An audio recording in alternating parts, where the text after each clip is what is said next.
This is the Veterinary Life Coach Podcast with Dr. Julie Capel, episode number 131. All right, ready?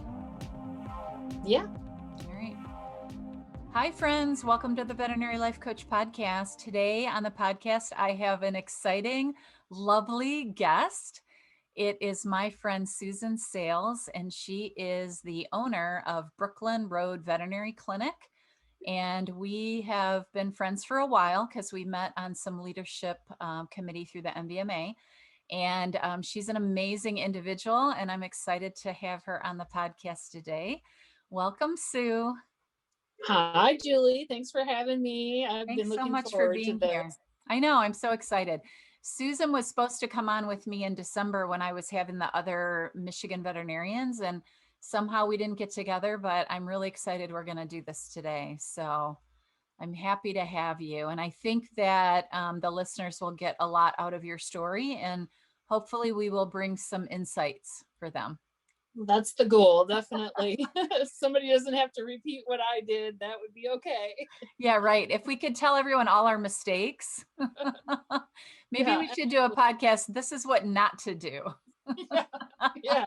Maybe that'll be our next podcast. This one good. We're going to tell you what to do. Next one, we'll say what not to do. How's that? Sounds great. I love that. All right. So if you're okay with it, why don't you just kind of tell us about yourself a little bit, about your journey, what brought you to vet school and all of that.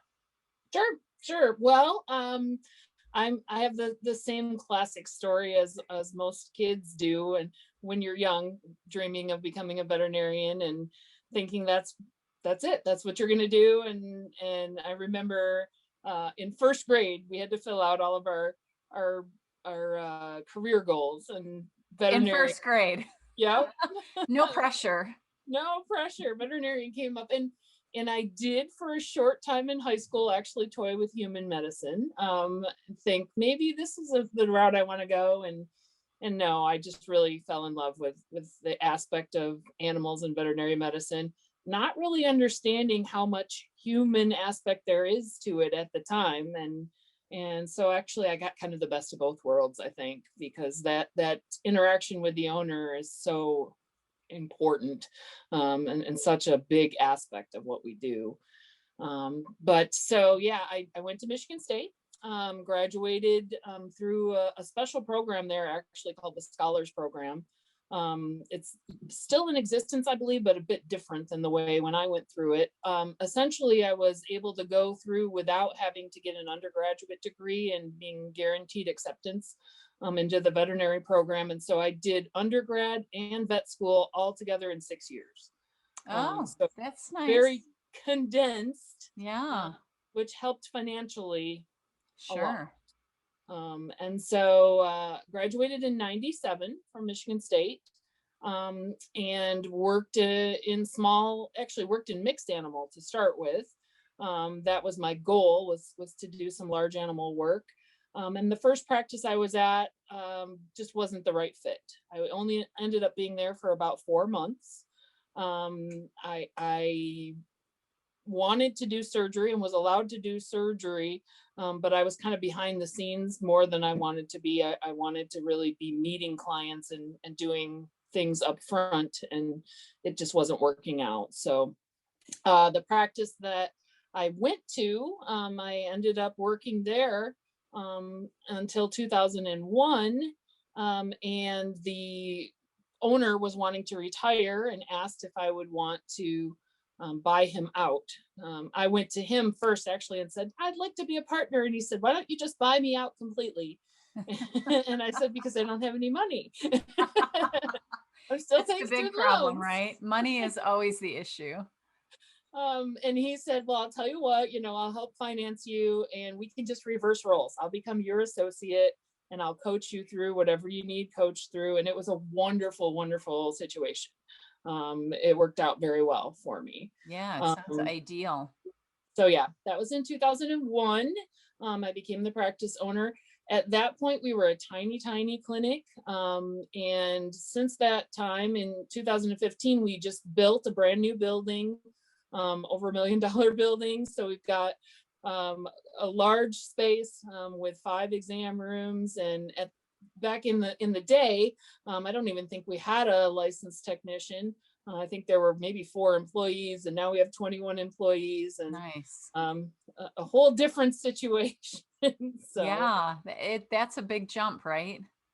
huge, huge, and lots of growing pains along the way, and figuring things out, and back to that, what you wouldn't do again and what you would do again. Well, and isn't that life? Yep. You're always going to have failure, but that's what pushes you forward. It certainly is, and I always enjoyed leading. It was one of the things that drove me from even when I was in high school. I was class president and did those kinds of things, and so A um, classic overachiever, huh? yeah, typical, yeah, the perfectionist, all of the things that veterinarians tend to be, Yeah. hard on yourself. And so when I got out of vet school, I got mixed up with MVMA, and started down the leadership path that way as well. So in between all of these other adventures, I ended up as president, one of the youngest, if not the youngest president of the MVMA back in 2012. And yeah, that's driven a lot of my time since then as well. I help to serve on committees whenever possible, and task forces, and enjoy that, as my fun side gig, which I know you really should probably have something that's not your career as your side gig. And I do some of that too, but I love veterinary medicine. It's my thing. Well, and I really do encourage people to kind of get involved with their local associations, even if they're the very local ones. They have Right. the local, and then they have the state, and then Yep. the national associations. And you and I have both had really great experiences going through my local, and then I went to the MVMA as well. And it was just a really good thing overall for your development as a leader. And The tell me about networking. that a little bit. Yeah, the networking is the big thing, and you don't realize it at the time. Right. You really don't. The How people many that you people you'll meet. Yeah, being even in the beginning, of course, as a just out of vet school, I was very unsure of what my place was in all of this, and who are they to ask me to do this? I don't know anything. I don't know what I have to contribute, and so I was quiet, and I listened a lot, and I met a lot of people, and I learned a lot from them. And then I would occasionally have a little interjection of, "What Stick about your neck this?" out a little bit Yeah, with maybe one idea. yeah, and it just blossoms from there. The more people you know, the connections you make. I'm amazed now. I'm part of actually the Uncharted veterinary group, which is run by Andy Rourke. And the people that I've met through that, one of my employees is applying to vet school down in Florida, and I was able to connect her with someone who is handling mental health for students in Florida. And so Nice. never would have done that without the connections that I have through leadership. Never. Right. Yeah. Um, you know. It kind of expands your horizons, not only with the people that are on the boards with you, but then the people they know. Yeah. Oh yes. Like I would have never met you, I don't think, if we were not on the Michigan board No. together. And just all the other veterinarians in the state, there's so many that we've gotten There, to there are. interact with and meet. Yeah, So in areas of practice. I mm, mean, you're in the different part of the state, even though you're practicing the same type of medicine that I am, I still wouldn't have met you. And then right. there's the equine veterinarians that I definitely wouldn't have met now that I'm just doing small animal medicine. I wouldn't have had an opportunity or a reason. And I think those connections are what really strengthen us, as a profession. And so that's one of the things we're talking about, as MVMA goes forward. We're trying to include some of those networking opportunities, in the future conferences, because they are so important. Yeah. So if somebody is out there and we're talking about getting on boards and things like that, and that sounds really scary to them, or they're an introvert and they don't really know how to start down that road, what would be your advice to kind of getting over that fear of not knowing anyone. And, I did a podcast on connections and how hard it is to walk into a room and not know anyone and how uncomfortable that is. Like, what kind of Yeah. advice would you give to somebody that thinks that that would be an interesting thing to do, but they're afraid to do it? Sure. Well, I know there are a lot of introverts in this career. Yeah, Just I think mostly. from yeah, and again, I wouldn't have known that if I hadn't done some of the things that I'd done. Hmm. Um, that whole imposter syndrome is so huge. You think you're the only one that doesn't fit in, and then when you start asking and you start talking to people, you realize I, these people are my group. This is my troop. You know, I would say starting local is a great way to really tiptoe into things, because a lot of times you do know someone in your local association at least a little bit, or you're familiar with their practice, and to go there is not quite so scary. And again, just go and listen. You know, if there's CE or if there's a meeting going on, listen to what's going on, and they're going to ask you for your input. And if you don't know, say, I don't know, or I'm not sure, let me think about it. But they're going to ask you. And if you have thoughts and you have ideas, you'll find a way to get into it, and they'll help you. The locals are the great place to start. Yeah, and just that fear that you feel when you walk in the room, if you just realize that almost everyone else has felt that, Yeah. the ones that have been there a while probably feel comfortable, but the newbies always feel a little out of place. And I Yeah. have found veterinarians to be very generous and welcoming people. And so I think if you can get over that, even in a small way, get over that fear of being the odd man out, you can really get some good skills, I think leadership skills, and also just skills with how to meet other people and how to interact. And, even if it's uncomfortable and exhausting, if you're an introvert, I think Yeah. on some level you'll love it. I Yeah. love, I I really love think board work. it is. It's fascinating. It's not the kind of thing that you do in your day to day, which is what makes it fun for me. Hmm. Um, but there are bits and pieces and little things that you can take back to your everyday that makes sense for your practice, or your life, your relationships. And that's what's amazing. You just don't even realize that until you've immersed yourself in it. So yeah, getting to know somebody is scary. Um, and you do have to put yourself out there a little bit. Um, I think it tends to snowball when you find the right group of people. And so if you do put yourself out there and you don't feel like you fit in, try a different group. Don't feel like you have to give up. Um, Yeah, because or- sometimes you don't fit into every group, but there is a group that you'll fit into on some yeah. level. Yeah. So let's talk a little bit about, you said you're a practice owner since 2001, right? Yes. So that's been a while. Yes. 20 years. Yeah, isn't that crazy? It's hard for me to believe. Yeah. You seem like such a kid. Well, I feel like a kid a lot of times, but actually, I had a client yesterday that was one of my first clients, Oh, and really? and, and they said 23. Well, that they were here with their cat who's 23 years old. Oh, 23 years wow. ago, remember when he was a kitten? And I Oh was like, my gosh. oh my gosh, yeah, I do. And he said, look how much older you are. And I thought, Oh, that wasn't very nice. He was throwing some shade. I said, yeah, I know. Trust me, I feel it. But Yeah, most of the time, I think of myself as a youngster still. I It's think we hard. all do. Yep. Yeah, It's I asked hard. my grandma once when she was 85. I think she was 85 or 80. I said, "How does it feel to be 80?" She said, "It feels the same as when you were 20, except when you look in the mirror, you're kind of horrified." I thought that was a really good answer. Yeah. She said, I just say my mind is the same, but my body is telling me things I can't do anymore. So right, exactly. So let's talk a little bit about maybe practice culture. Like we kind of touched mhm, on the imposter syndrome, and but I think sometimes in some of these practices that people are in, the culture isn't the greatest. And I think that doesn't help with some of the things that we struggle with. And I know that you're a strong believer in practice culture and cultivating that supportive nature of your hospital. Talk to me a little bit about that. Sure.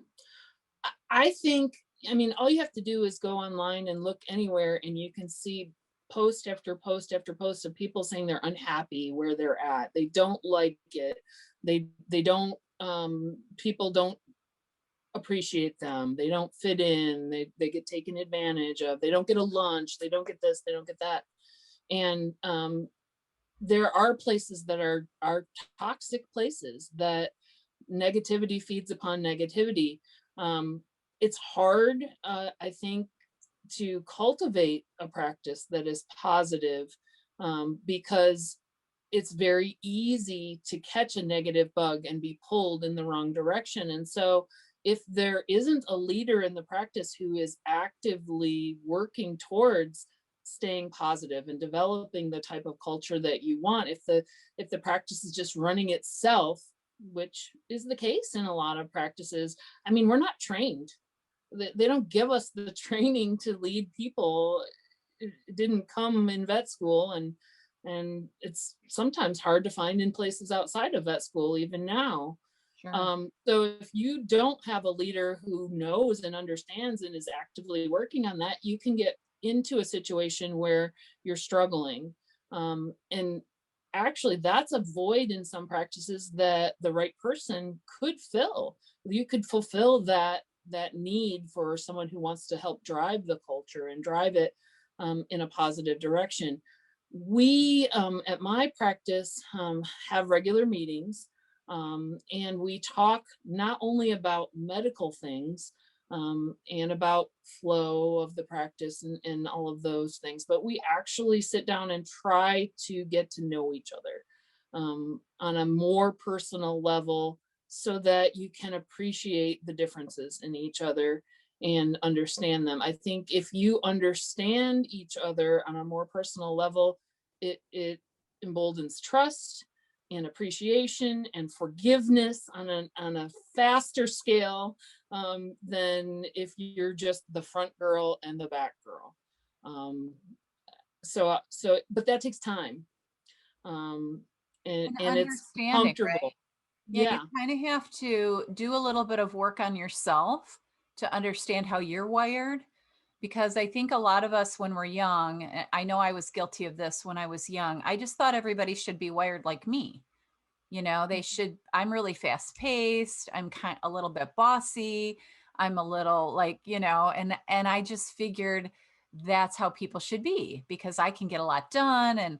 But Mhm. I'm not good with detail and I'm not good with follow through. I'm great with ideas, but I don't catch the details. And so I think if you can start young and getting an understanding of how you're wired and understand personalities, whether it's through personality profiling or just, doing some self-study or some reading, I think that really helps you develop into someone that can appreciate all people and their benefit to the practice. And I really think that a lot of us are really judgmental when it comes to Yeah.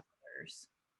Yeah, I really do. I see a lot of that in people, and it does take some self-reflection to recognize it in yourself, and say, whoa, what was I just doing there? Let me back up and rephrase that. And once the cat's out of the bag, once you've made that statement, then it starts to filter through other people and you can't take it back. And so understanding what your triggers are and trying to either prevent them or respond differently to them is personal work that takes time, definitely. Yeah. But And the kind of, culture of a place is so important. I mean, it really you is. want to come to work, it's miserable if you don't. So if somebody's at a practice that has a very negative overall culture, and I think it's different if you're the owner and if you're somebody that works for an owner, because the owner does really have a lot of influence over the way the practice runs, to the Yes. good or the bad. Like I sometimes felt like that wasn't fair, that if I was in a bad mood, then I was responsible for, 30 people's Hmm. mood, which, sometimes my manager would have to remind me, look, you're not good today. Everybody's feeling it, Yeah. so I think that, as a leader, it's super important, but I also think that on some level, if you're in a different part of the practice, that you can also have an influence. So talk to me a little bit about what you think about that. Sure. I completely agree. I think it is a part of every person, a responsibility of every person in the practice to bring something to it. You really can't blame it on everyone else. You have to own your portion of it. You can't control what other people are going to say and what other people are going to do, but you can control yourself, and how you react and how you respond to things. You can let yourself get upset about things, um, complain about them, talk to other people about them, gossip, do these things that become toxic, or you can look at it and understand, well, how could I prevent that from happening next time? What could I do differently? What's my part in this? And it may not be anything that you specifically can do. Maybe it's talking to the leader and saying, look, I'm recognizing this as a problem in the practice, that when this happens, the whole team has a bad day. How can we prevent this from happening?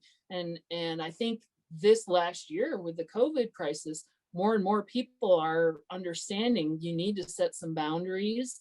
And sometimes that's letting go of things, letting go of clients who are creating that. But it takes someone to step up and to recognize and to have conversations in a positive way, not a complaining way, to affect change. And not behind the back. I see a Yeah. lot of that. It's like, if you're not the owner, the people have a tendency to speak behind the back and complain and kind of get a negativity undercurrent in a practice, and that really doesn't fix anything. No. I'm in agreement with you that approaching an owner or approaching anyone in the practice that's a negative influence on the culture, I think is a really good idea. And most people don't like conflict, and that's a really difficult conversation to have. And if it is your boss, you definitely could get fired. Yeah. So It consider can. that, because that happened to me when I was a young vet, a young gung ho, wanting the culture to be great vet. So you kind of have to take that into consideration. But I think you're so right that, it can come from any level at the hospital. One of the fun things that we did, when we were talking about that type of a problem and people taking it personally or becoming defensive, because that is the typical response, is immediately to become defensive instead of becoming self-reflective and what part do I play in this. Right. um, and it's hard not to, especially Yeah. as a boss, It's human nature, when right? I am the fixer. That is my persona. And if someone comes at me with something and saying that I was the causer and not the fixer, it's really difficult for me to take that at first stride. So Sure. Yeah, it takes we maturity. actually came up with a code word.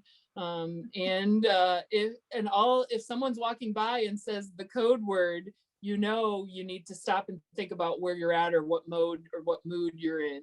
I love And that. That's a really great idea. so yeah, and it can be something wacky or something funny, or red dragon, and it's not a behind the back thing. It is a to the person, Right. without attacking them. Yeah. Um, Well, and that so would be something that you could plan in a meeting, right? Like, look, right, we're going to try to change the culture of this practice because we're realizing that we're a little negative. And so, can we as a group come up with a code word? I love that idea. yeah, yeah. And how when we feel that it's getting out of control, how can we say something that will bring people back to earth Yeah, and you let really them want to help? empower everyone. It's Mhm. not one person's job, it's everyone's job. And if they're empowered to hold each other accountable in a non-threatening way, because in my practice, we have the non-confrontational group, that it's been very difficult to try and get them to step up and hold each other accountable because they care for each other so much. Yeah, absolutely. You You don't know, want to hurt if you can anyone's do it, yeah, feelings. you can do it in a more comfortable way. Um, Yeah. that has helped. So are there any activities other than that? I love the code word thing. Is there anything else that you've done to try to get the culture moving in a positive direction, like ideas for people that are Yeah, listening if they have a practice that's really negative, like baby steps to get it going in the right direction? sure. I think what helped us the most was to start with some sort of a personality profile of some sort. And there's so Love many that. out there. I Hmm. mean, you can do DISC, you can do Myers-Briggs, there's a million different ones, but to start with that and to explore that people have different personality types and not to stereotype them or put them into a box, but to understand that there are different types. And when you say a word to one type, it could mean something completely different than when you say that same word or phrase to a different type.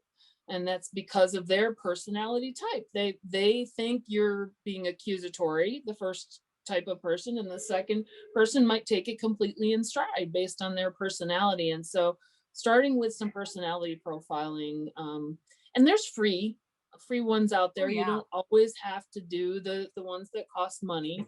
Well, and um, we've done podcasts about it at the Michigan Veterinary Medical Association. The CEO there, he runs some programs with that where he'll go into practices and run that for people. I know other people that do that. And so you can hire someone to come into your practice to run it.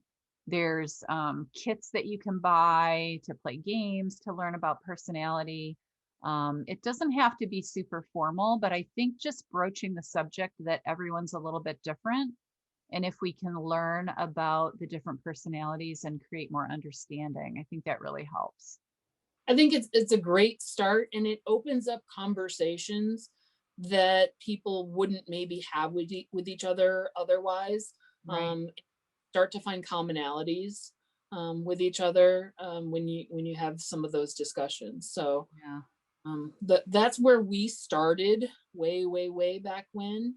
And the thing about it is that there isn't a start and a stop. It has to be a perpetual thing. Mhm. So 20 years ago when I bought the practice, we did Myers-Briggs, but in the last few years, we've done a few different personality profiles. Again, you have new people that Mhm. come through, but also just refreshing yourself and reminding yourself that, hey, maybe I've gone too far in one direction and I need to be aware. Rein it in. That's what I have Rein to do. it Rein it in. Pull in. back that high D. Yeah. As far as activities and things like that, do you have any unique ideas of things that you've done to kind of foster that feeling of camaraderie? I mean, I think that's part of your culture, right? Is if people feel Mhm. like they're on the same team, Yeah. really helps Um, us to move in the same direction. yeah, we've done so many different things. I think one of the fun and easy things that we did was be this guy, not that guy. And Mm, we hung on the board a stick figure, um, two stick figures, one that was a happy face and one that was a grumpy face. And we had over a period of time, everybody put down the kinds of things they liked to work, the kinds of traits that they like to work with. So friendliness, humor, um, reliability, those types of characteristics all got put on the be this guy, and the kinds of things they didn't like. Um, anything from unreliable, I hate to say the same thing that I just said, but right. um, all of the things that they didn't like. And then we had, and we allowed that to happen like over a week's time. So people had time to think about it. Because Okay. sometimes what happens in the meeting, if you get put on the spot, Especially the people that are very introverted or people pleasers yeah, and they're afraid to speak up. I've been yeah, really guilty of that in my staff meetings. Is I think everybody should think it's really fun. And it really, sometimes I challenge people because I'll schedule a game, and I have people that aren't, they just don't think you should be playing games at work, and they feel really uncomfortable. And I kind of have to push them to do it. And sometimes I win them over. And then I have other people that are just like, I'll sit back here and play, but I'm not standing up in front of the group. So, you have to be respectful of that too. So yeah, we gave them time and Yeah, I allowed think that's a people good idea. to process it, and then had a meeting about it, and pulled them down and talked about them, and used them to help build core values. What is important to us? What are our most important attributes, and what are deal breakers for us? I mean, honesty is one of our huge core values, and so if someone breaks that core value and splits off from that, it's a big deal to us. I mean, to the point of you may not be a good fit for our team, or you're not a good fit for our team, if you're not following our core values. And so we've done that, and developed our core values, and then talked about what exactly is it? How do we define that core value? Because it's one thing to say honesty, but what kinds of situations are we talking about here? And literally spelled them out, for the group. And so it takes several meetings to get through this, but the process is what is so important in building the culture. Yeah. And I think to understand, and I see this sometimes when you have meetings, is people kind of roll their eyes and they don't want to participate, or they don't want to go through it. So I think sometimes if you have a practice culture that is really naive when it comes to this kind of talk and this kind of people building, and if all the meetings are pointing fingers and negativity, I think it's a really hard thing to start. And so I think if you're in a very toxic practice, or you're in a practice that doesn't do any of this, it might be a slow start, but that doesn't mean that you can't do small little baby steps to try to turn the ship, because it is sometimes a big project. You're not just going to go in and get people to start really opening up and spilling their guts in a meeting. Yeah, it really is a slow process. And if you're in a practice where there isn't the fostering of that, it could be a challenge for sure to get Mhm. it started. Maybe you have lunch with one friend in the practice and talk about things, once a week or a couple times a month, and then you invite someone else to have lunch with you, and you can grow it gradually that way. If you get a lunch, we know how it is in this line of work, You're right? gonna get a lunch if you set a boundary, If you set a boundary. says the woman that got up this morning and went into work because one of her friend's pet wasn't doing well. So, Aw. but yeah, There are special things for special people. We right. like to say that we're even and equal, but that's part of who we are. Yeah. And a lot of times I try to remind myself that I choose that. Right. Like, you can set a boundary so you get a lunch every day. And if Yeah, there's one day when you choose to do something else because it's important, then that's okay too. But exactly. I agree with you. We have to really start working on these practice cultures, because it's such a cancer and an epidemic in our field It right is. now. I'm so sad every time I read all the negativity. It is. It's heartbreaking, and I hate to see the first recommendation of everybody is quit, leave there, go somewhere else, because there's potential in everywhere. Now, there are some places that, yeah, if it's really that toxic, but if no one has ever tried, and no one has ever reached out or held the hand of the right person, and got things going, it's just it's hard for me to see quitting as the option. Well, and it doesn't really solve the problem, because if you go to the next place and there's small issues, then that's what you're going to focus on. Right. You're not going to focus on the good things about the practice. And that's one of the things when I'm coaching people, I ask them, is there anything good about this practice? Like, if you had to sell it to somebody, what would all the good stuff be? And then Hmm. what are all the things he'd like to change? And then look at both. and see if you can make some of those moves from the change to the good column before, the answer is this place is just irredeemable. Right. Yeah. So what other advice do you have for people that are in kind of in that situation where they're starting to feel, let's talk a little bit more about not necessarily culture so much, but maybe just the feelings of being overwhelmed. I think since the pandemic started, and probably a while before, that was something that was really starting to ramp up. But I think now this past year has really kind of opened up the floodgates of the overwhelm and the stress that we're all feeling because there's just so many clients right now. Do Yeah. you have ideas for people that are, we've been doing this for a little while, people that are younger and that are kind of like, oh, I just got into this profession and it feels so hard. Right. Well, I think having a little time to yourself to stop and remember on a daily basis why you chose this profession is really, really important to spend some time thinking about what you're accomplishing. A lot of times we focus so much on what we didn't get done and we needed to get done and what should have happened and this, that, and the other, that we don't have gratitude for the things that we did accomplish, and for what we are doing, and the reasons that we're here. We forget, hey, I helped 10 pets today or 12 pets today. Without me, they wouldn't be where they are. Um, did two of them or three of them have a grumpy owner? Yep, they did today. But you know what? That's not my fault, and I don't have to shoulder that burden. I'm sorry for them that they're having that bad day and not taking it personally.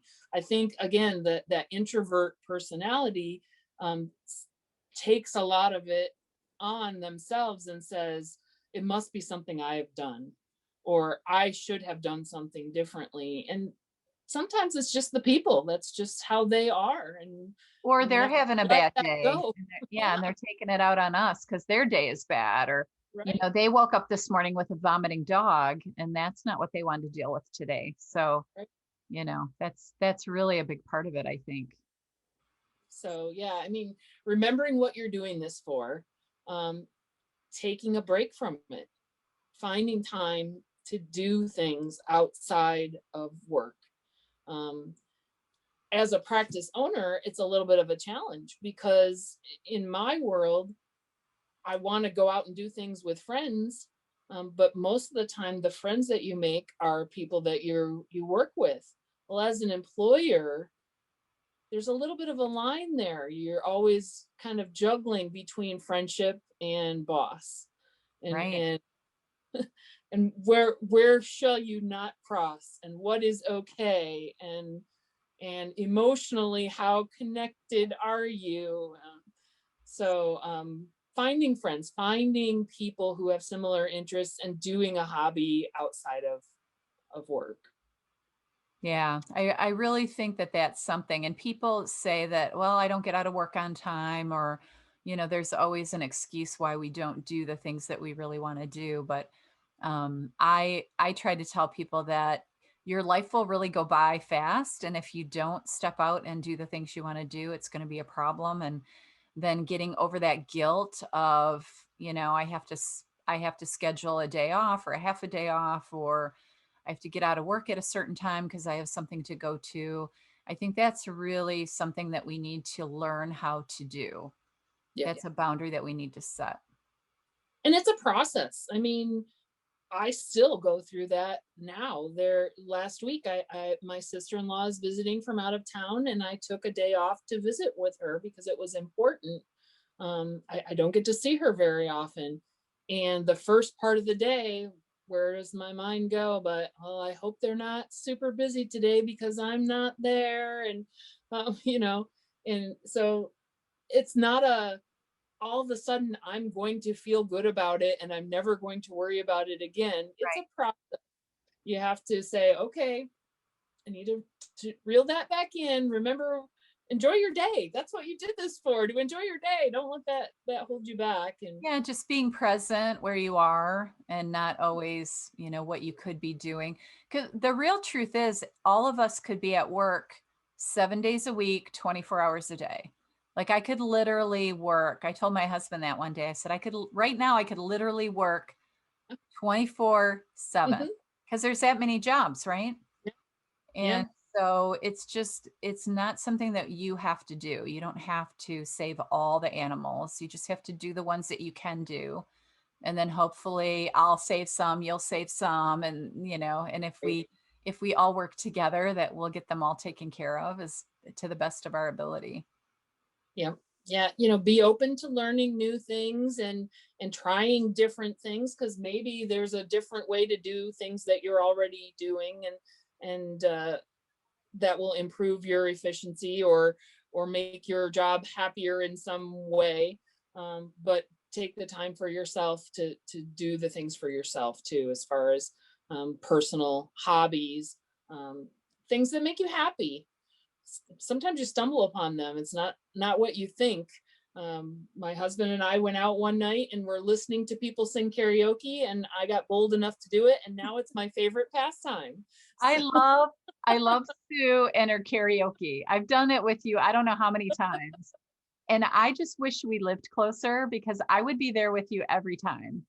I just it, think it's it's so much fun. my release, and I schedule it. I actually schedule it, and Karaoke night. yeah, I do. I have my karaoke night, and I'm gonna go if they have it. I'm gonna go, and I'm gonna sing my song and Good for and you. listen Like to how many go. times a week? Is that once a week? It's once a week. Yep, I it's love once a that. week. And I even originally, my husband would always go with me, and he's over it now. He's like, it's not his thing. He doesn't sing, Fun with so I karaoke. don't care. I'll go without him. And I'll invite friends. Last week we had some friends from work that came. I've had some other colleagues that have come, but I'll go by myself, and I've made friends there. Other people who like Sure. to sing. Other people that are probably there every week, right? Yeah. Yeah. So So what's your go-to song? I really like 80s rock and roll. So Okay.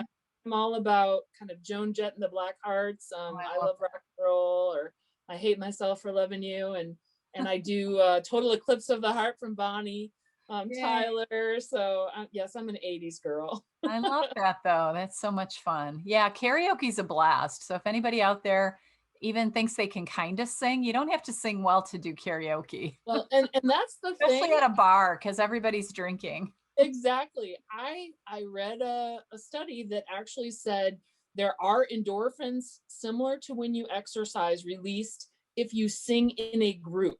So you don't have to be the one up on stage singing. If you're in the bar singing along, you get that endorphin release. And that's, I think that's probably why I go back week after week, because I've got that, I need that endorphin. It's my release. I love it. Yeah. I was going to ask you about that because I love the karaoke thing and I know you're really into it. So anybody out there, try karaoke. I tap dance, I've talked about that before. And I just joined a class and I met one of my very best friends there like 15, 20 years ago. And so we've tap danced for all these years together and we're That's not fantastic.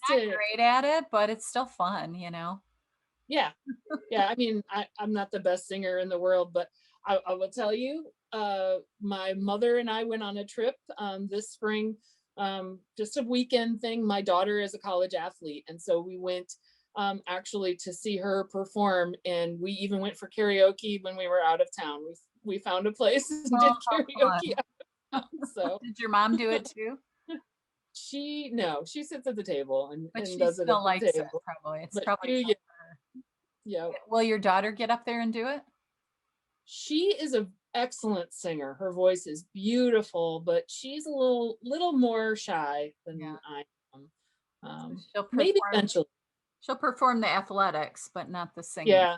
Well, and she was in the choir in high school, and she's Uh, done solos. So, she but can I do it. think that setting is just a little not her She probably comfort doesn't zone. want to be embarrassed by her mom. That's the real truth. Yeah, I'm pretty sure there's a good component of that. That's so funny. Oh, I love that.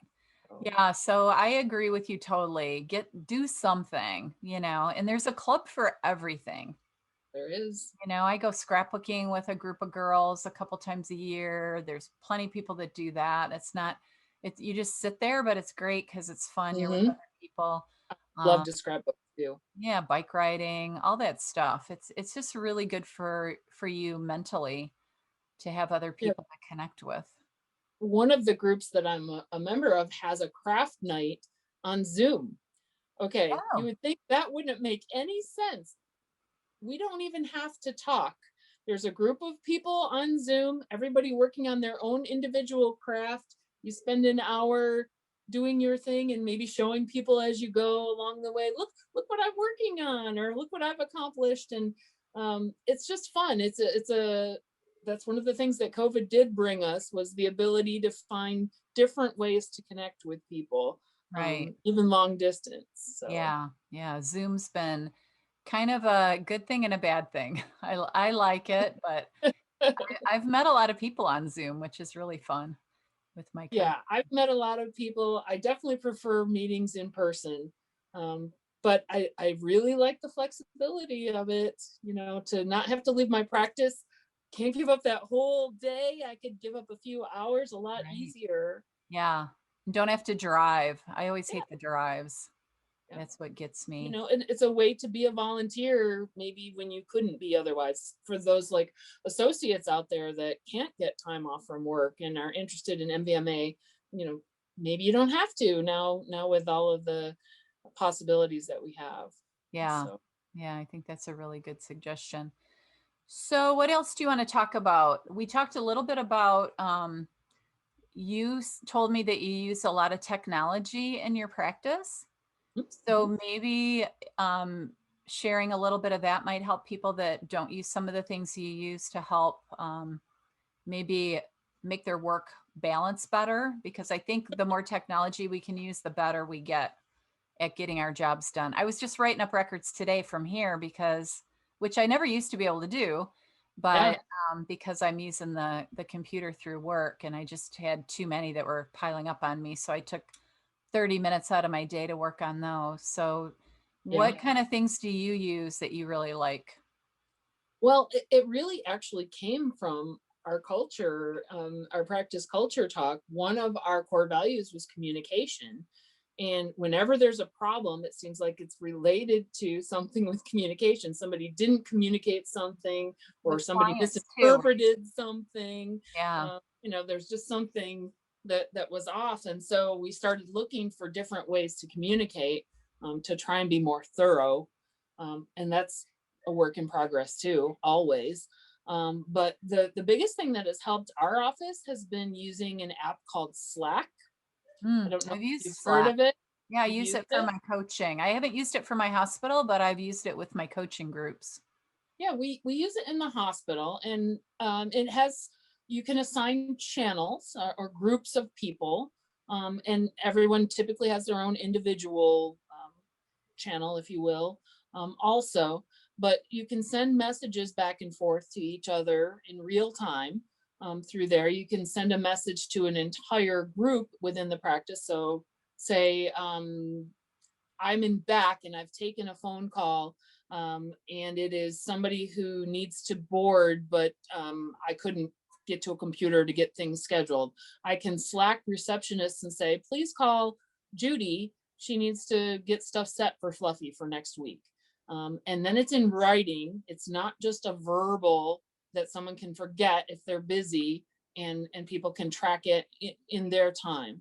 And so we send it to different departments for different things. We have a main channel that we use, for newsletter type updates to everyone. During COVID, it was so valuable, on a day With to all day the basis. changes, every day it was something different, right? Yes, today we are not allowing people into the practice. There was so um, many changes. That was oh my difficult. gosh, it was so rapid, Yeah. so rapid that things had to happen. Um, but we also do fun stuff on it. So we have a channel called the Random Channel, and when someone sees a funny meme, they can post it on there. So we'll get a lot of job related funny things on there, but it can be something completely random too, or something happening in the community. Hey, here's this wine festival. Does anybody want to go with me? And so we have that as one of our channels, and that makes it a lot of fun, and again helps to connect us in other ways. We have a channel called the Success Board. So a way to thank each other and to appreciate each other, because that's one of the things that we found wasn't happening enough. We weren't saying thank you. We weren't saying, "Oh, I wouldn't have got out of here on time if you hadn't stayed. Thank you so much, Anna, for your help with that patient," or cleaning up the mess on the floor, or whatever. And so the Success Board has been a fun thing for us as well. And then we do some other fun things with it too. We have a CE channel. So anytime anything continuing education comes in, the office manager can just shoot it right to that channel. And at any time, if anybody needs to get some, or is looking for a specific type of continuing education, they can go to that channel and find the links and attach to it. So it's been really a good thing for us. It's taken time to develop into what it is, but we have the other channel that we have is in loving memory. A lot of times when a pet passes, if you're not in the hospital working that day, you don't know, and you run into that client, or they're here for something else, and you ask how Lucky is doing, and Lucky, we put him down last No week, and more. nobody Yeah. And knows. the clients expect you to know that, right? Yeah, they do. They Even do. if they don't know if you're there, they don't know. Right. Yeah. In a small practice when we were little, we never had that problem. But the bigger you get, there are multiple doctors here, there are multiple technicians here. And so whenever a pet passes, it's one of the things we do is put them on the in loving memory. And that way everybody gets an alert and a notification that that pet has gone. Now, does everyone have the Slack on their cell phone or their home computer, or is it on your hospital computers as well? Like, how do you? We have it in both. Yeah. And so it depends on your philosophy and your practice, whether people are using cell phones or not using cell phones in the practice. We allow it because, quite frankly, people are going to use them anyways. I'd rather have them looking at this and looking at work-related things than finding other things. Not that we have all the time in the world to look at other things anyways, but so we use it, but we do have it on our workstations as well. So people can log in if they're sitting at a computer for a period of time and use it that way. Message someone. Yeah. Yeah. That's a really good suggestion, because I mean, we have different apps and things, but I've used Slack in other areas, and I think it is pretty easy to use and handy. Very, very user friendly. I have my father actually recently retired. He was my kennel manager for years. At 72, he That's a big loss. finally, yeah, reluctantly stepped aside as COVID came on. That was another one of those changes that happened. Right. And not exactly technology friendly person. He struggled with it, definitely. Yeah. I mean, I can't blame him. This is completely different. He wasn't raised with any of this, but he knew how to work Slack, and he could handle Slack and could figure Slack out. It was that easy. So yeah, it is pretty simple.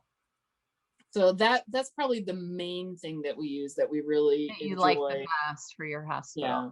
And it sounds like a good way to kind of connect everyone too. The people that don't work the same shifts, and the communication, like you said, is a good thing to keep up with. Yeah, they'll use it to hand off if because we have a boarding kennel. If a dog came in on Friday and that same person isn't working on Saturday, but it has some sort of special need, they'll use it to hand off, even though it's on their cage card or on their chart or on something else. They'll say, hey, just to remind you, Buster tries to climb the fence, or and they just look out for each other. Yeah, just an extra little effort to get the communication right. Yeah, that's great. So that's been really, really helpful for us as far as technology goes. We do use a a whiteboard system as well, and that's something that we're still learning and growing into. When we were a small practice, didn't need it, didn't have it. When you're the only doctor doing something, you pretty much don't need a lot of the things that you need as you get into a bigger practice. Right. Yeah. But Yeah, you that's have one to of evolve. It takes some evolution. And I think when we went curbside, it was a whole, we had to like back up and start over. And now yeah, that we're letting clients come back in, it's kind of the same feeling. It just feels very discombobulated and like we don't know what we're doing, even though we've been doing it for years. I think that that chunk of time where we had to readjust everything really kind of set us back as far as that adaptation, you know, and now we yeah, have to you don't figure out. even realize that the new strange thing has become normalized in your life, and all of a sudden you think you're just going to step right back to the way it was, and the way it was isn't there anymore. It feels really weird, right? It does. I walked in. I remember the first day that we allowed clients in, because we've been doing it for a couple of weeks now. And I walked into one of the exam rooms and got done on the floor, because that's what I do, is get done on the floor with the pets, and didn't realize that the owner was in the room with me. I'm like, oh, hi. I forgot you were here. Yeah, and I think the hardest thing for me is going to be to quit yelling. And I don't mean yelling at people, but what I'll do is I'll say, "What room am I in? Where am I supposed to go?" Like I'll yell to the other technicians, like to tell me, you know, where we're at, how we Yeah, doing, how's everybody back there? You know, like I'm yelling all the time where you yeah, know, before I could never do that when the clients are in the building. And so right. that is going to be a hard habit for me to break is just the I call it yelling, but it's just like loud Yeah, communication. no, I completely get that. Yeah, it's a different flow than when people are there. Yeah. So, So we have to get but used to that. yeah, So the technology change definitely has been different as we've progressed and gotten larger and I think larger. on some level, though, it's been good for us to try to practice a little differently. I mean, I know there's a lot of things that we learned from this whole trying to practice differently that I kind of want to hang on to and keep. And Yeah, some skills that we've developed that are actually better than we used to do it, maybe in yeah, some ways. So I think there's some good that came out of it, even though it was a difficult yeah, time and kind of continues to be. yeah, yeah. And that's where we just actually had an office meeting right before this podcast, and Yeah. we're talking about, as we're transitioning out of curbside, there's some people who really like it. Oh, I Not love just it. people in the I vet clinic, they're clients who really love it. Yep, my sister And is one of them. My sister said, she goes, "I love curbside." She goes, "I never want to go back in again." yeah, And I said, "Well, I hope and some of my clients feel that way because I kind of like it too." well, it is has created now where when it's all one way or it's all another, it's pretty easy. But when you have a choice and there's two different things that people can do, it does create a little hiccup in things, because we'll Mhm. have someone who, for whatever reason, didn't call into the building, has been sitting in the parking lot and we didn't know they were there. Um, that wouldn't happen if we weren't allowing curbside Right, anymore. right. And Yeah, so it's still part of the whole process. And yeah. And realizing we're that that's part of the growing pains, right? yeah, Yeah, we're in the process of figuring that out exactly. What do we want to do, and how can we handle that best, yeah. and Do you have, system. I'm going to change the subject a little bit because this is how my brain works. Things just like pop in and pop out. I'm kind of one of those people that when a squirrel goes by, I'm like, I just it just popped into my head to talk a little bit to you about being a working mom because you've owned your practice for 20 years. And how old's your daughter? She is 19. Yeah. So the whole time, right? The entire time. Yeah. So let's talk a little bit about that because I know that there's a lot of working mothers that listen to this podcast, Sure. trying to create some balance between their kids and their family, and then and this great job that we have. So let's talk a little bit about that. I can always split this podcast into two if we go on Sure. too long. No problem. No problem. I love talking to people. So sometimes when I have a guest, it just goes on and on. I When don't it's know when to stop. when it's so easy to talk to you, Julie, it's easy to keep going. So Well, and I haven't talked to you in a long time. So, I because we know, haven't had I any know. in-person meetings, so we can catch up. Exactly. Let's see, working mom stuff. Wow. Yeah. I think the biggest challenge that I had was being an owner and a mom, trying to make sure it feels like this constant struggle of back and forth where I'll spend too much time at work and I feel guilty about I missed something, or I should have been there, or I should have done something differently. And then pulling so far back that you step away from the practice a little bit and things get out of control leadership wise, and they need more guidance than you're providing, and you've got to get back in there. So it's a constant back and forth and trying to find that balance. I'm not sure that it exists exactly in a perfect world. I think it is more bouncing back and forth, rather I than sitting sometimes I still. sometimes like to call it harmony rather than balance, because Yeah, balance the picture to me is you're kind of trying to do equal. Like I got to spend this yeah, much time with my kids and this much time in the practice.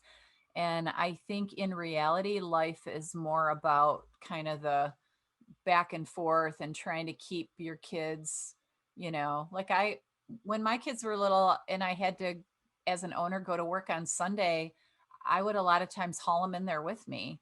And hmm, hopefully we had some kittens or something for them to play with, or, there was yep. some bait that I could say, do you want to go to mommy's work?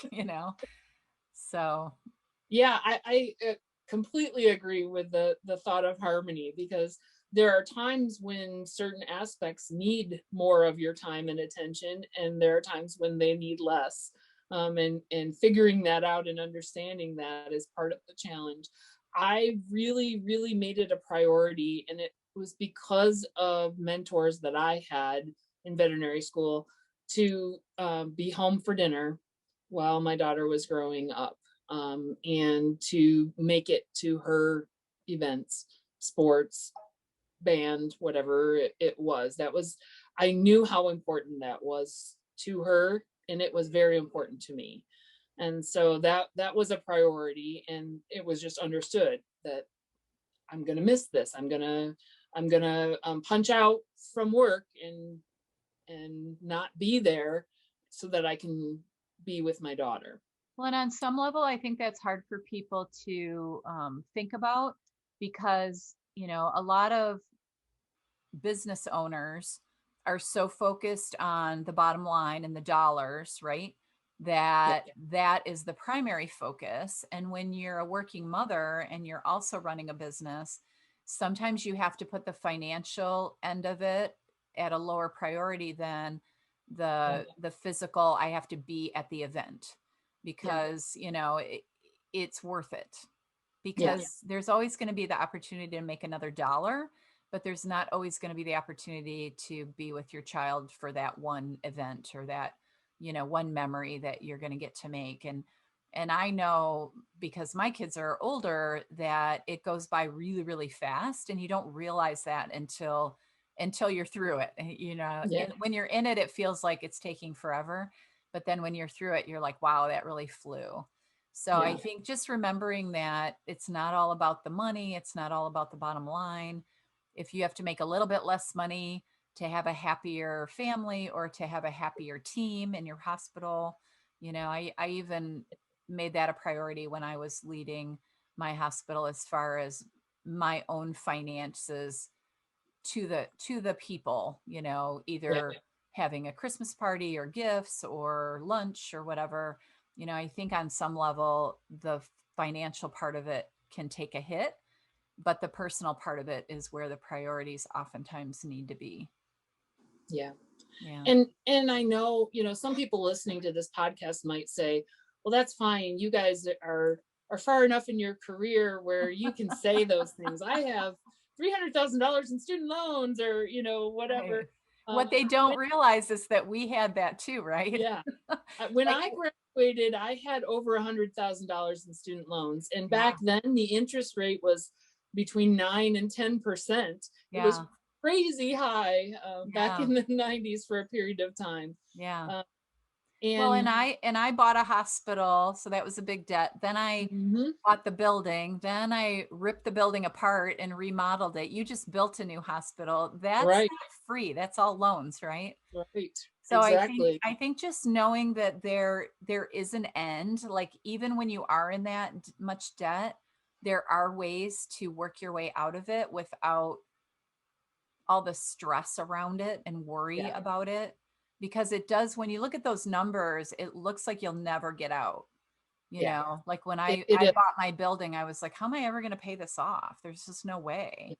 Now And then you look at it and it's you go, 20 years? What? I'll never, right. 20 years seems like an eternity, but at some point you're out 20 years and now you have what you worked for and you right, have the financial freedom and you have the things, the building or the hospital or whatever it is that you invest your money in. And right. so, But you and can't go back to those experiences if you give them up.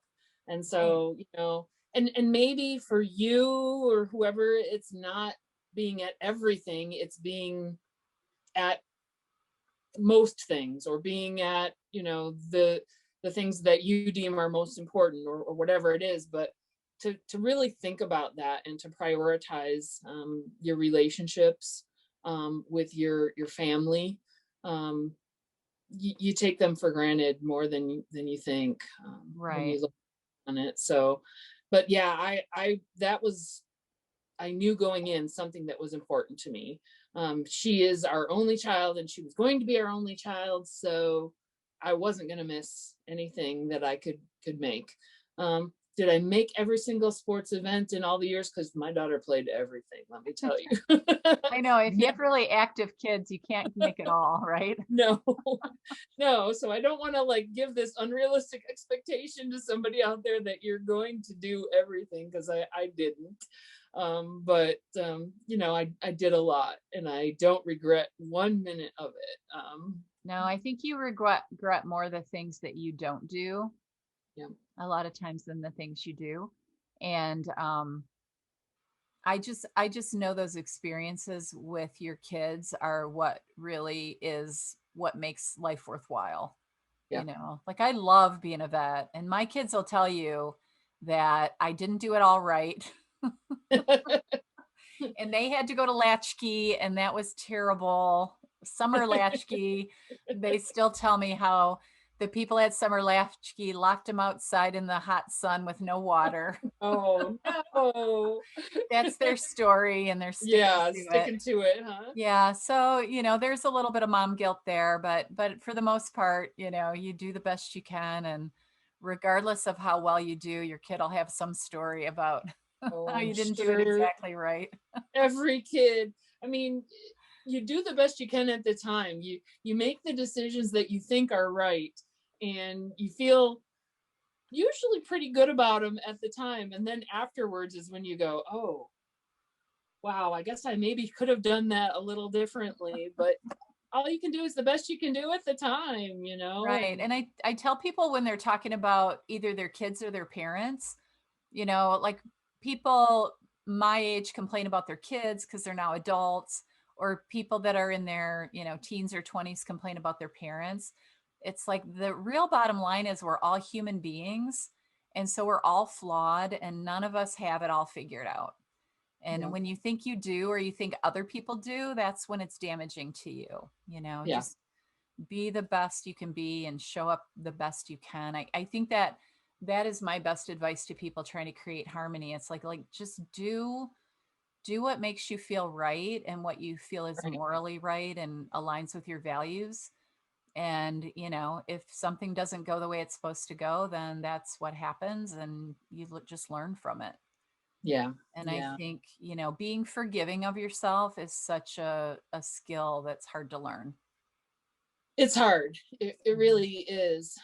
It's easy to beat up on yourself. And as veterinarians, it seems like whenever anything goes wrong, at least for myself, I ultimately start looking at myself. What could I have done differently, or what should I have done differently? And sometimes it's not your fault. Sometimes things just happen. Bad things happen. Yeah, And because that's life, right? we're dealing with living creatures, Mhm. both ourselves and the animals, and we're human, and And the humans. you know exactly. I had a guy a couple weeks ago. I did this beautiful surgery on his dog, but it was on the side of the knee. So I told him this is going to be hard because there's a lot of movement. I sewed the heck out of it. I think it'll hold together, but you have to make him wear the e-collar. You have to keep him quiet. You can't let him run, like the whole thing. So 2 days later, 3 days later, he brings him back. Well, the whole center of it's pulling apart. No e-collar. I went out to the car. I'm like, where's the e-collar? Oh, I can't make him wear that. He's too big. He's knocking my house around. And like, Hmm. like it was just like he totally blew me off. Yeah, And I so frustrating. and then was worried about why it happened. And I'm like, and my friends told me you couldn't fix it anyway. So we're just gonna let it be and it'll heal. And it was just hilarious. I just looked at him and I was like, there's no reason for me to get upset because he's just a Right. human and he didn't like the e-collar and his dog didn't like the incision. Yeah. So it is Well, what I it mean, is, it right? boils down to all choices have consequences, and sometimes we can live with My them, and choice to send sometimes that dog home with that man. yes. Sometimes we Your need to choice keep the to take pets. on that surgery in the first place. Sometimes going into it, this client is going to be a challenge. Or I shouldn't touch this with a 10-foot pole. Yeah, I've done that Right. before. Yeah. Yeah. You make bad Sometimes, decisions and then you're like, oh yeah, this was going to backfire on me. sometimes, sometimes you don't know. Those are always the hard ones, but the ones that going in, there's going to be a lot of time spent on the phone afterwards with this one. Yeah. And on some level, that's why I like this job. I just think that's so interesting and fascinating what some of these people do and think. Like Yeah. it's a huge study in human psychology, our job. It is, because you deal with so many different people, so many different perspectives. Um, Yeah. and going back to the personality type stuff, it works with clients too. You Hmm. start to understand where they're coming from in a way that maybe you never appreciated before, the more Yeah. you understand those things. So Yeah. I absolutely think that's true. Yeah. so So what else should we say? Is there anything else you want to talk about? I am going to hold you to the let's talk about all the mistakes.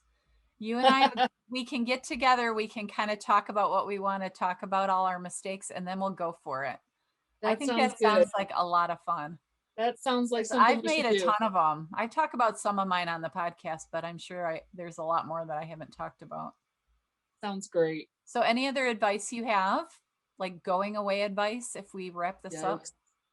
If we were going to wrap everything up, I think when I have struggled over this last year, I think back to um, what helped me get through it the most, and it's reaching out to other people.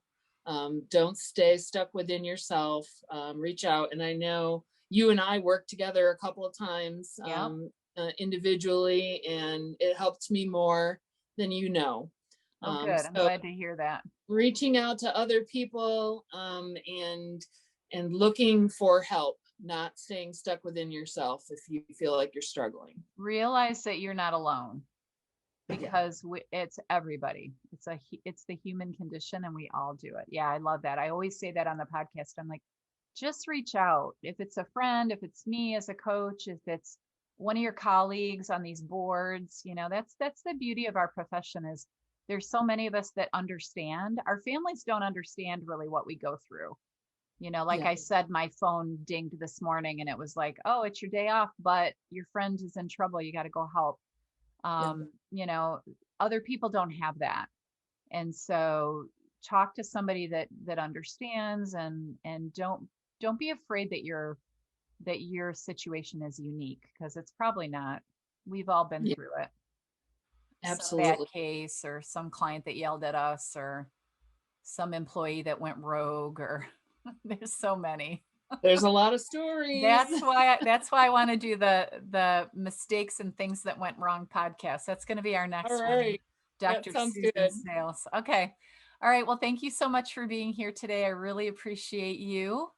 And this is Dr. Susan Sayles. And can anybody contact you if they want to say hello or comment or anything? Yes, Do you want absolutely. anyone to contact you?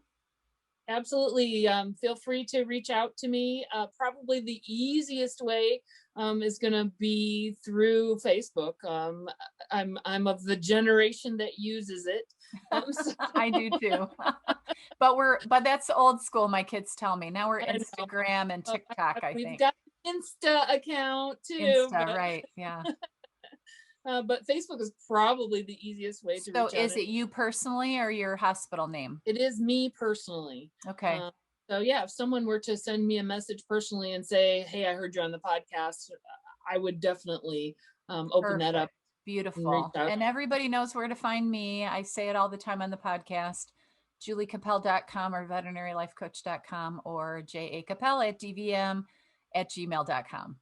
JACapeldvm@gmail.com. I don't know if I said that right. I was saying it too fast. All right. Well, I really appreciate you, and I hope to talk to you again soon. And I really am thrilled that you came on the podcast today. Thanks so much, Julie. It was a lot of fun just catching up. Yeah. Thanks, everybody. Have a beautiful week. Bye. Bye, Sue. Bye-bye.